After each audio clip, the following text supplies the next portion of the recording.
بسم اللہ الرحمن الرحیم۔ اللہ کے بابرکت نام سے شروع کرتا ہوں جو بڑا مہربان ہے اور نہایت رحم کرنے والا ہے۔ دیکھتی آنکھوں اور سنتے کانوں کو میرا سلام۔ یونانی کہتے ہیں کہ عورت سانپ سے زیادہ خطرناک ہے۔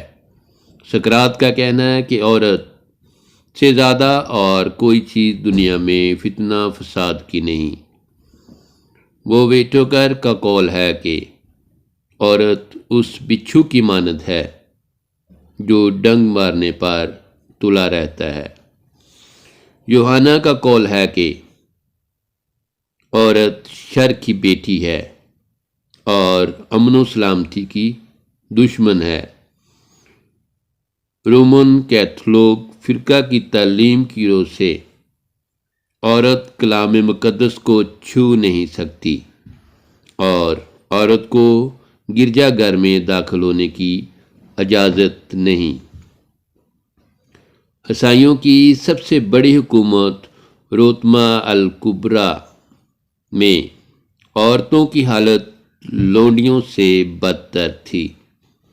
ان سے جانوروں کی طرح کام لیا جاتا تھا۔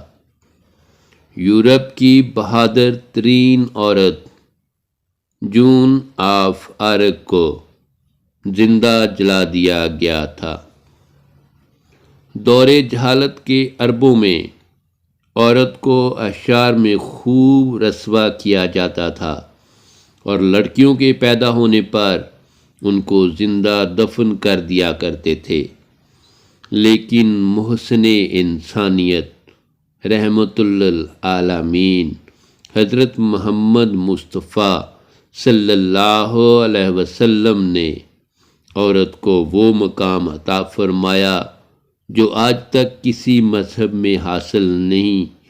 اب اگر عورت ماں ہے تو اس کے پاؤں کے نیچے جنت، بیٹی ہے تو بخشش کا ذریعہ، بیوی ہے تو ایمان کی تکمیل کا ذریعہ، بہن ہے تو غیرت کا ذریعہ۔ صلی اللہ علیہ وسلم۔